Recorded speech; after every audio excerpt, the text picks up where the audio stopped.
Well, I recently read The Millionaire Real Estate Investor by Gary Keller, and he gives 5 laws to lead generation. I've adapted them for this presentation to the 5 laws of opportunity generation. Law 1. This law is about standards, patience, and perseverance. Finding opportunities that meet the tough standards of a successful investor takes time and patience, especially in the beginning. It's not an overnight thing. It can take weeks, months, or even longer to find a deal that is right for you. After looking at property after property, many new investors start compromising their criteria or their terms. To answer the question of whether or not this opportunity is a good deal should be black and white. Yes or no. Because we're not speculators, we need to run an upfront analysis. And with the correct analysis, you can establish your maximum bid price, which is if you can buy the property at this price or for less, you should do it. And if you can't, don't. Properties either meet your strict criteria or they don't. The terms either match yours or they don't. The strong desire to do a deal and just get in the game can lead to trouble and even loss. So be a shopper, which is law number 2.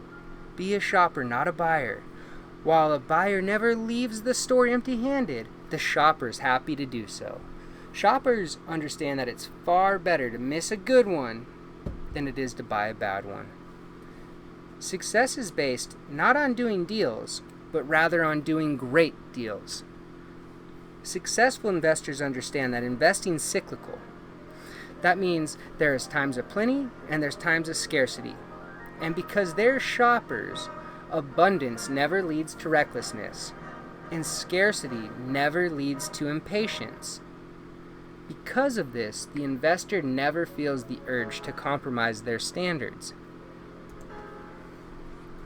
Law 3. When other investors are vying for the same property as you, the very nature of competitive offers can make it difficult to win a bid, especially on your terms. When participating in auctions, serious investors rarely bid before the auctioneer counts down. They understand that this is the base point, or the starting point of their bidding process. At this point, most of the competition's been weeded out. And if the price terms can still be met, they make their offer. Also, they rarely stay in the bidding process for long. They know when they are in and when they are out. They won't get emotional and they won't drift along because they know this is just an investment. There is an exception to this when it comes to placing proxy bids. There's several strategies that we can discuss regarding online auctions and proxy bids. And by the way, if you don't know, a proxy bid's a preset high bid that allows the computer system to automatically increase your bid when surpassed by another competitor. You have to determine this dollar amount that it can increase to, and you do that before the auction. You can update your proxy bid during the auction if you'd like to increase it, and you can also switch from the initial proxy bid to a manual bidding process. Law number 4. It's a numbers game. The more properties that you look at, the more auctions that you attend, the more bids that you place, the greater odds that you'll find something great. Millionaire investors understand this and cast a wide net for opportunities.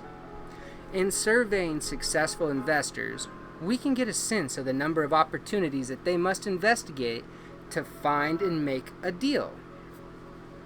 Statistically, it breaks down like this.